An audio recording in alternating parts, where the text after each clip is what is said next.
गणनाथ सरस्वती रविशुक्र बृहस्पति पंचेतानि स्मरेन्नित्यं वेदवाणी प्रवर्तते। नमस्कार मित्रों, मैं पंडित विश्वास तिवारी आप लोगों का अपने YouTube चैनल पर बहुत बहुत स्वागत करता हूं। आज हम लोग बात करेंगे छठ महापर्व के विषय में। छठ महापर्व से संबंधित कथाएं भी मैं आपको बताऊंगा और क्या क्या कारण हैं छठ महापर्व मनाने के और किन किन प्रांतों में इसका प्रचलन ज़्यादा है और क्या ये आधुनिक बात है छठ पर्व मनाने वाली या ये अनादिकाल से चल रही है, उस विषय में भी मैं आपको बताऊंगा। तो सबसे पहले शुरू करते हैं, छठ कहाँ कहाँ मनाई जाती है। बिहार के क्षेत्र में मुख्य रूप से मुख्य पर्व बिहार प्रांत का ये है और झारखंड, नेपाल, असम, बंगाल, पूर्वी उत्तर प्रदेश इतने क्षेत्र में छठ महापर्व मनाया जाता है।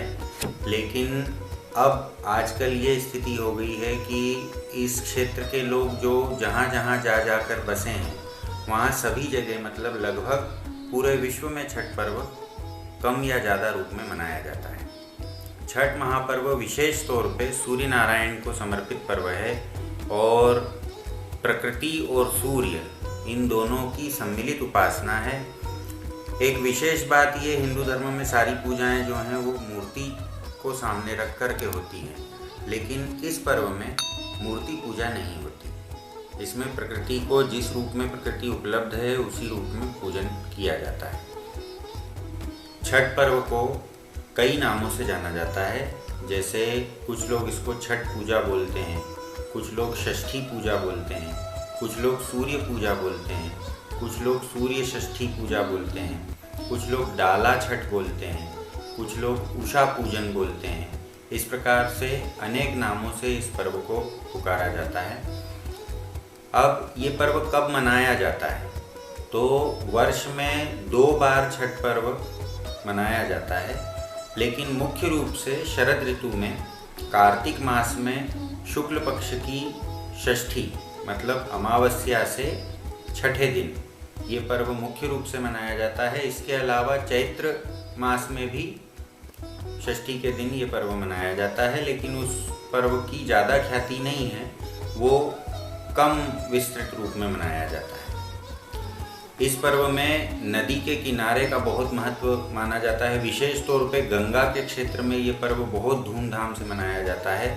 जहाँ जहाँ गंगा का प्रवाह है, पूर्वी उत्तर प्रदेश, बिहार और बंगाल में, उस क्षेत्र में बहुत धूमधाम से ये पर्व मनाया जाता है।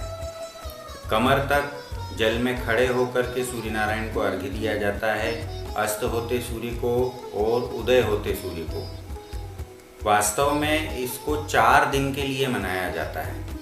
चतुर्थी वाले दिन केवल उपवास रख करके एक समय शाम के समय भोजन किया जाता है और भोजन में सेंधा नमक डाल करके कद्दू की सब्जी और चावल विशेष भोजन उस दिन होता है।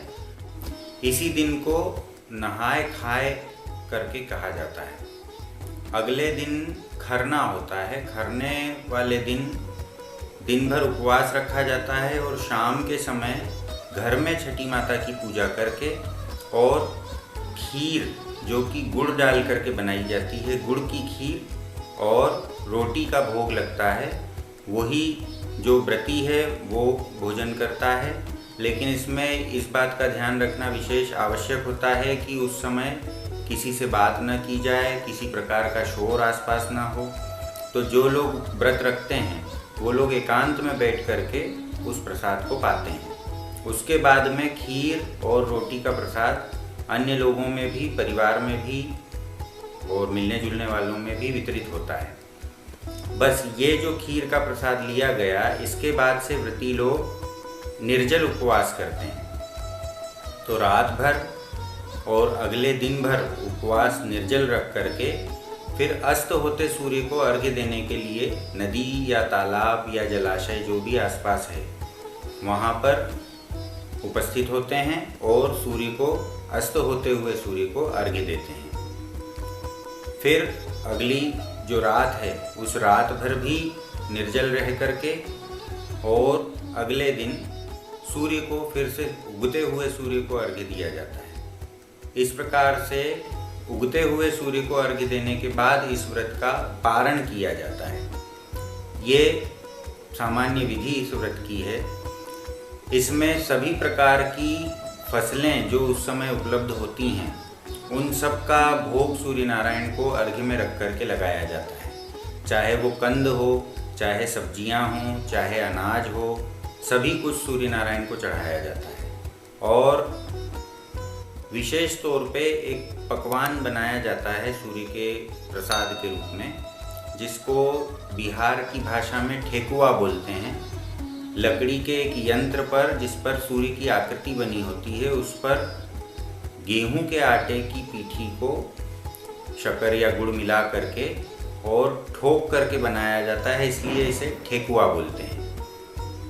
एक असल में ये वैदिक काल का जो अपूप, जिसको पुआ भी बोला जाता है, उसी का एक रूप है।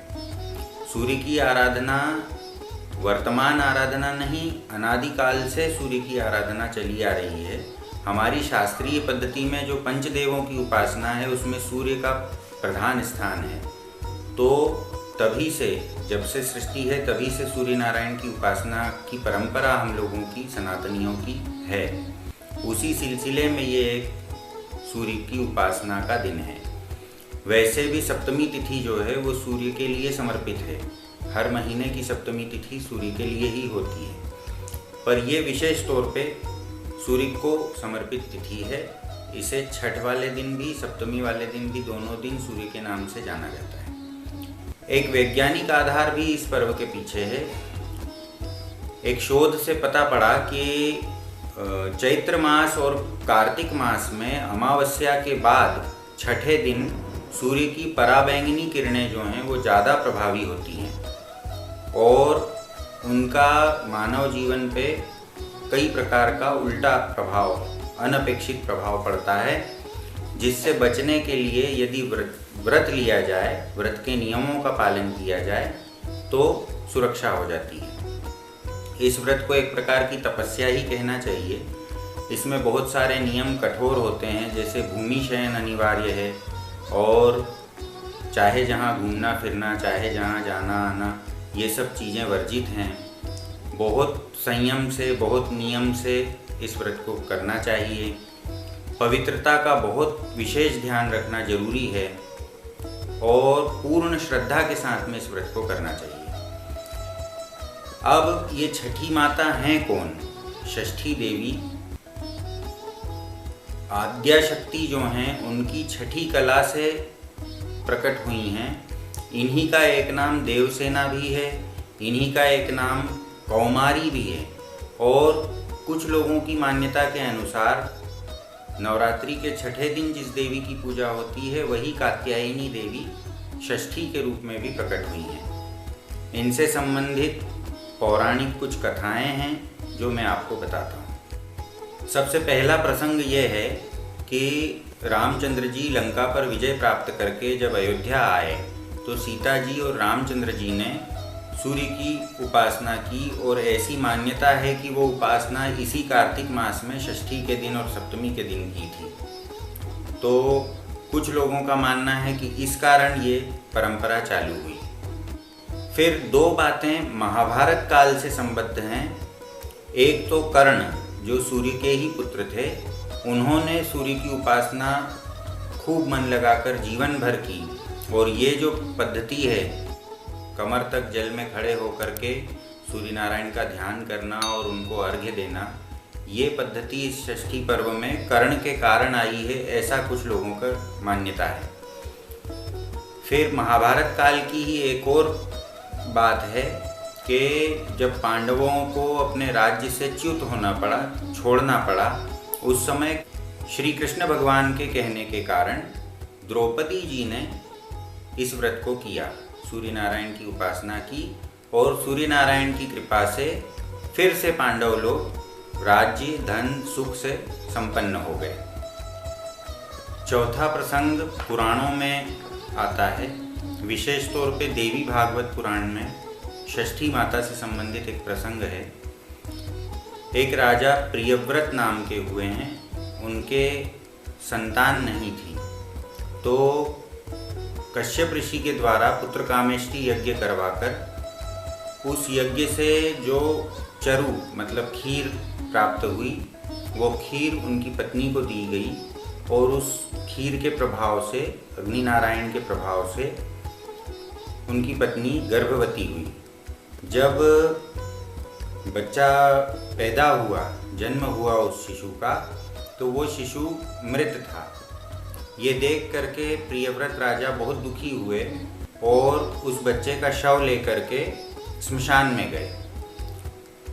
वहाँ स्मशान क्षेत्र में वो जब दुखी हो रहे थे, उसी समय एक विमान आसमान से, आकाश से पृथ्वी पर उतरा।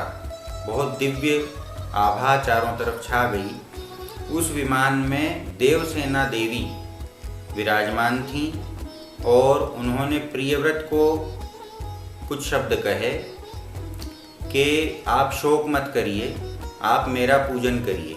मैं आदिशक्ति के छठे अंश से प्रकट हुई हूँ, इसलिए मेरा ही नाम षष्ठी भी है। मेरा उपवास पूजन करने से आपको संतान की पुनः प्राप्ति हो जाएगी।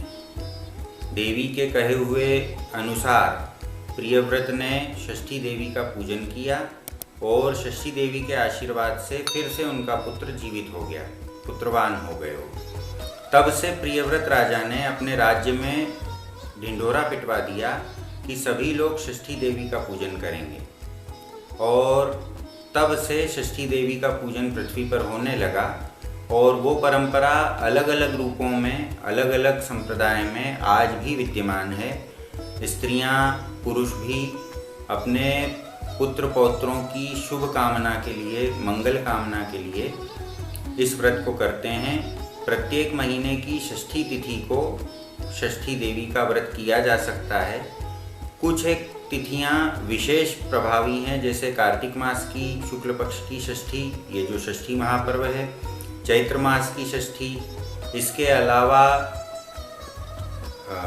हलछठ आदि आदि रूपों में षष्ठी देवी की ही पूजा होती है। इन्हीं षष्ठी देवी की पूजा बालक के जन्म के छठे दिन भी होती है। तो षष्ठी देवी आदिशक्ति का ही स्वरूप हैं। इनका पूजन और इनके प्रति सम्मान रखने से सभी लोगों का मंगल होता है, पारिवारिक सुख प्राप्त होता है, संतानों का सुख प्राप्त होता है। संतानों को यदि कोई समस्या आ गई हो, बाधाएं हो जीवन में, तो उनके उपाय के लिए भी इनकी शरण ली जा सकती है। ये जो षष्ठी महापर्व है, ये केवल स्त्रियों के लिए नहीं, पुरुष स्त्री सभी लोग कर सकते हैं। और कैसी भी विकट से विकट समस्या हो, उसके उपाय के लिए षष्ठी देवी का व्रत किया जा सकता है। आप लोगों को षष्ठी महापर्व की बहुत बहुत शुभकामनाएं। आज के वीडियो में इतना ही। आप लोगों को वीडियो अच्छा लगा हो तो आप लोग लाइक करिए, शेयर ज़रूर करिए अपने मिलने जुलने वालों को, और जिन लोगों ने सब्सक्राइब नहीं किया है कृपया सब्सक्राइब कर लें और बेल आइकॉन दबाना न भूलें, ताकि आपको नोटिफिकेशन में मेरे वीडियो जल्दी से जल्दी प्राप्त हो जाया करें। धन्यवाद। सर्वे भवन्तु सुखिनः। हर हर महादेव।